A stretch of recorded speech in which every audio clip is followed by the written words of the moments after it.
Good morning student. आज हम अपने हिंदी व्याकरण पुस्तक के अंतर्गत पाठ्यक्रम संदेश लेखन का अध्ययन करेंगे। जिस प्रकार से कहानी लेखन का हमने अध्ययन किया उसी तरीके से संदेश लेखन का भी अध्ययन करेंगे। तो बच्चों, संदेश विभिन्न प्रकार के होते हैं कि हम अलग अलग विषयों के आधार पर कई बार देखते हैं कि कई प्रकार के ऐसे संदेश होते हैं जिनके माध्यम से हमें कोई खबर या समाचार प्राप्त होता है। तो संदेश लेखन क्या होता है कि संदेश शब्द की उत्पत्ति जो है वो एक संस्कृत शब्द से मानी जाती है, जिसका अर्थ होता है कि किसी भी प्रकार की कोई खबर या समाचार प्राप्त करना। तो संदेश शब्द की उत्पत्ति किससे हुई है? संस्कृत शब्द से। संदेश संस्कृत शब्द से उत्पत्ति हुई है। इसकी उत्पत्ति मानी जाती है और इसका अर्थ है संदेश का कोई खबर या समाचार प्राप्त करना। संदेश प्राप्त करना है कोई खबर या समाचार प्राप्त करना। जब कोई व्यक्ति किसी कारणवश किसी दूसरे व्यक्ति को अपनी बात सीधे तरीके से नहीं बताकर वह कोई जानकारी या समाचार या खबर के माध्यम से या संदेश के माध्यम से किसी दूसरे व्यक्ति को या अन्य वर्ग समूह में व्यक्तियों के समूह में भेजता है, पहुंचाता है, तो वो संदेश लेखन कहलाता है। तो जब कोई व्यक्ति किसी कारणवश किसी दूसरे व्यक्ति को या सीधी बात नहीं करके कोई जानकारी या खबर वो संदेश के माध्यम से पहुंचाता है। संदेश किसी व्यक्ति विशेष या किसी समूह द्वारा दिए जा सकते हैं। ये लिखित और मौखिक दोनों हो सकते हैं। इसके साथ साथ इसकी जो भाषा है संदेश की वो औपचारिक और अनौपचारिक दोनों रूप में हो सकती है। तो इसका भी हम फॉर्मेट बताएंगे, इसका प्रारूप, कि अनौपचारिक जो संदेश होता है वो किस तरीके से आप कैसे लिखेंगे, उसकी भूमिका क्या रहेगी और अनौपचारिक में क्या रहेगी। संदेश लिखित और मौखिक दोनों हो सकते हैं, औपचारिक और अनौपचारिक दोनों हो सकते हैं। संदेश कई तरह के होते हैं, सुखद भी होते हैं जो मन को सुख पहुंचाते हैं, और दुखद भी होते हैं जिसमें कोई ना कोई शोक का संदेश होता है। कोई भी संदेश जो होता है वो व्यक्तिगत रूप में भी हो सकता है या सामूहिक रूप में भी हो सकता है। संदेश भूतकाल, वर्तमान काल व भविष्य काल में भी लिखे जा सकते हैं। संदेश लिखने के कई कारण होते हैं। संदेश औपचारिक और अनौपचारिक दोनों ही भाषाओं में लिखे जा सकते हैं। अनौपचारिक संदेश या व्यक्तिगत संदेश किसी अपने निजी रिश्तेदार या किसी करीबी व्यक्ति को सूचना देने के लिए लिखा जाता है। अनौपचारिक संदेश अपने परिजनों, मित्रगणों, रिश्तेदारों या घर के सदस्यों को लिखा जाता है। औपचारिक संदेश जो होता है वो किसी अधिकारी या किसी मंत्री या किसी ऐसे प्रमुख व्यक्ति के द्वारा होता है।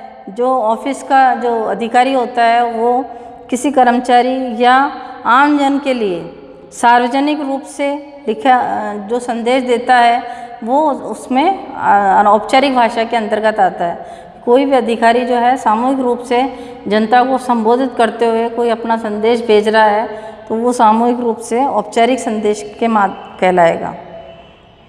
यह आम लोगों को प्रभावित करने के उद्देश्य से भी किया जाता है, और आम लोगों को प्रभावित करने के साथ साथ ये सार्वजनिक संदेश होता है।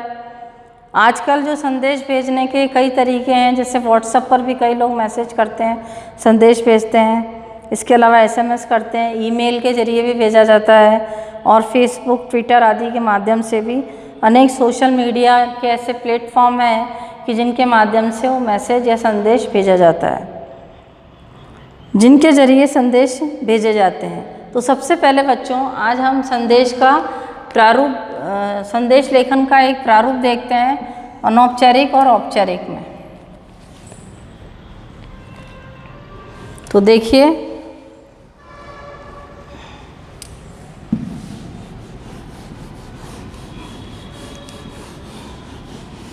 कि संदेश लेखन का क्या प्रारूप होना चाहिए। संदेश लेखन प्रारूप, या इसको कहते हैं फॉर्मेट इंग्लिश में। किस तरीके से होना चाहिए। तो देखिए, औपचारिक संदेश प्रारूप। सबसे पहले आपको ये देखना है, इसमें यहाँ पर दिनांक बाईं तरफ, उसके आगे ही समय, कौन सी तारीख को ये संदेश लिखा गया, कब लिखा गया। यहाँ पर आप संदेश का नाम भी लिख सकते हो कि शुभकामनाएं, या कोई और कारण से कोई सूचना देते हुए वो लिख रहे हैं, तो दिनांक और समय, फिर संबोधन, फिर विषय। संबोधन में मान्यवर वर्ग लिख सकते हैं। विषय, जिस विषय हेतु आप संदेश दे रहे हैं।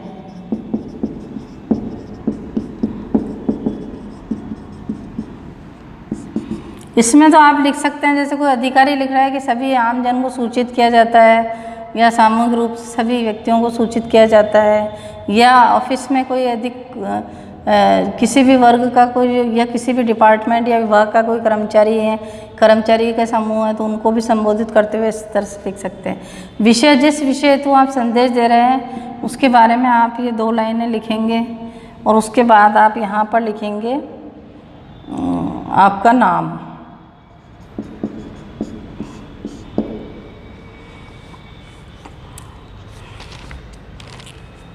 ये औपचारिक हो गया। अनौपचारिक में देखिए, अनौपचारिक में इस तरीके से करेंगे आप कि संदेश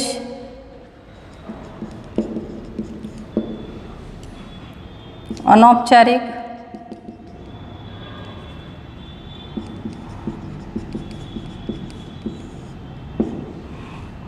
दिनांक, समय, विषय, जिस भी विषय पर हेतु आप संदेश लिख रहे हैं, जिस विषय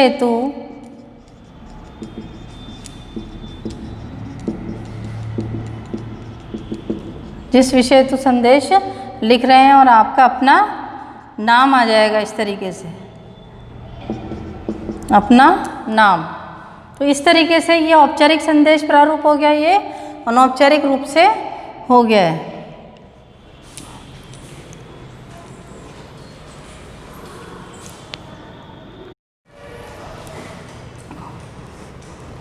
तो आगे बच्चों हम एक संदेश लेखन का उदाहरण देखते हैं कि गणतंत्र दिवस के शुभ अवसर पर देशवासियों के लिए एक संदेश लिखो। सबसे पहले हम प्रारूप के अनुसार स्वतंत्रता दिवस पर शुभकामना संदेश ये लिखेंगे। उसके बाद दिनांक 15 अगस्त 2020, समय 6 बजे सुबह AM। उसके बाद हमको जिस भी विषय से संबंधित संदेश लिखना है उसको यहाँ पे लिखेंगे कि समस्त देशवासियों को स्वतंत्रता दिवस की हार्दिक शुभकामनाएं। आइए हम सब स्वतंत्रता दिवस के शुभ अवसर पर मिलकर अपने देश को चहुमुखी विकास के मार्ग पर अग्रसर करने का दृढ़ संकल्प लेते हैं। तो इस प्रकार से देशवासियों के नाम ये मुख्यमंत्री जी ने शुभकामना संदेश दिया है कि किस प्रकार से स्वतंत्रता दिवस की हार्दिक शुभकामनाएं तुम्हारे को, और हम सब मिलकर इस शुभ अवसर पर ये प्रण लें कि देश के चहुमुखी विकास के मार्ग पर हम अग्रसर रहेंगे, और ऐसा संकल्प हम लेते हैं। उसके बाद जिसके द्वारा ये संदेश दिया गया है मुख्यमंत्री जी के द्वारा, तो उसको हम लिखेंगे। इसके अलावा एक और उदाहरण देखिए कि दीपावली पर भी इस तरीके से मौका होता है, और उसमें भी देशवासियों को संदेश दिया जाता है, शुभकामना संदेश। या किसी की डेथ हो जाती है तो उसमें भी दुख प्रकट करने हेतु शोक संदेश दिया जाता है कि मेरी माताजी का इतनी तारीख को निधन हो गया है, और उनके ये बैठक जो है वो इतनी बजे इतनी तारीख को इस भवन में रखी गई है। तो इस प्रकार से लोगों को सूचित करने के लिए वो संदेश पत्र जो होता है वो शोक संदेश पत्र कहलाता है। इसी तरीके से अब देखिए दीपावली के ऊपर हम लिखेंगे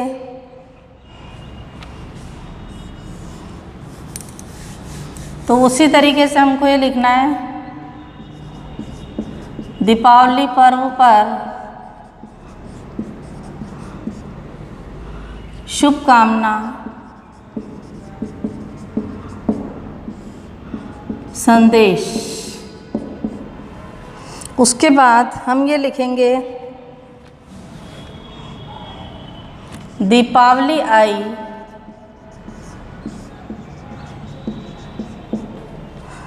कुछ पंक्तियाँ लिखेंगे, दीपावली आई खुशियों की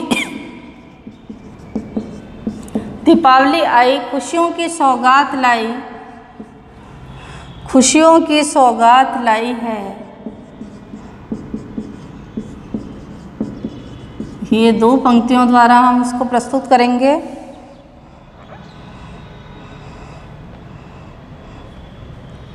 ऐसा लगता है मानो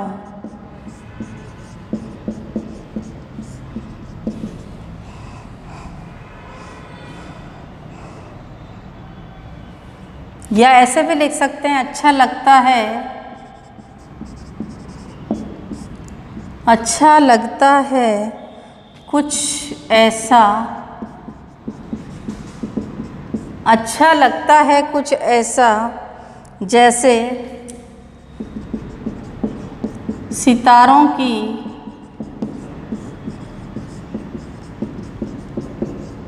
बारात आई है। तो इनको पहले ऊपर दीपावली पर शुभकामना संदेश लिख के फिर ये 2 पंक्तियों द्वारा इसको प्रस्तुत करेंगे। उसके बाद लिखेंगे, दीपावली के पावन पर्व पर, दीपावली के पावन पर्व पर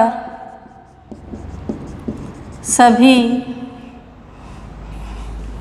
क्षेत्रवासियों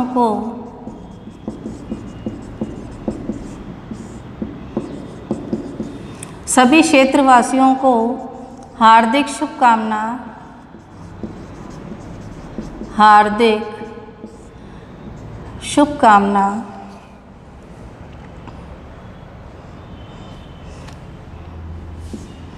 इस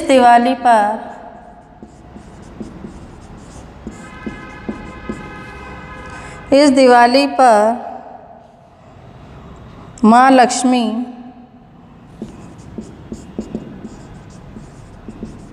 आपके घर सुख समृद्धि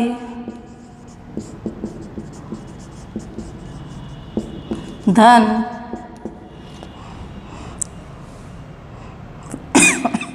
यश वैभव, धन यश वैभव व शक्ति शांति लेकर आवे।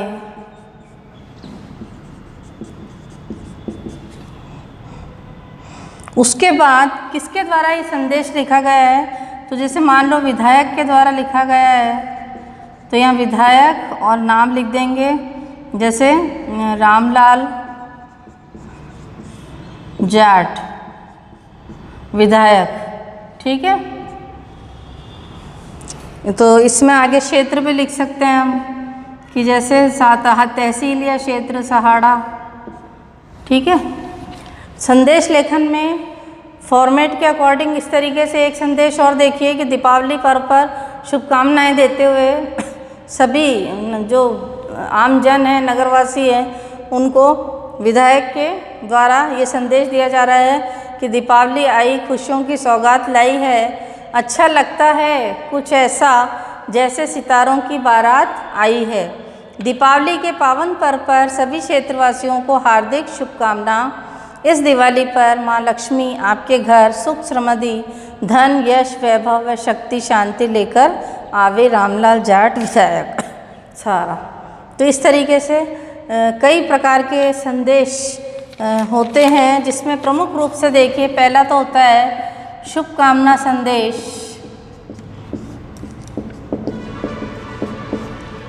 दूसरा होता है शोक संदेश,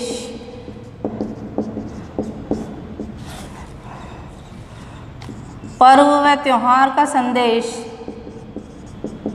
पर्व व त्योहार पर संदेश जो हमारे द्वारा भी लिखा जाता है या जो बड़े अधिकारी होते हैं उनके द्वारा भी लिखा जाता है। तो मैंने आपको यही बताया है कि ये औपचारिक भी होते हैं संदेश और अनौपचारिक भी होता है। हम अपने रिश्तेदार, निजी मित्र, पड़ोसी इनको भी लिख सकते हैं, और कोई जो अधिकारी है वो राष्ट्र के नाम या देश के नाम या नगरवासियों को या शहरवासियों को दे सकते हैं। व्यक्तिगत संदेश भी होता है, अपना पर्सनल मैसेज जो होता है। सामाजिक संदेश भी होता है जो समाज के लोगों को संबोधित करते हुए दिया जाता है। और छठा होता है मिश्रित संदेश, मिश्रित संदेश। तो बच्चों इस तरीके से ये हमारा टॉपिक पूरा हुआ संदेश लेखन। इसमें प्रमुख रूप से 6 प्रकार बताए हैं: शुभकामना संदेश, शोक संदेश, पर्व व त्योहार का संदेश, व्यक्तिगत संदेश, सामाजिक संदेश और मिश्रित संदेश। तो आप PDF में जो भी संदेश लेखन का कार्य दे रखा है उसको आप अपनी नोटबुक में करेंगे।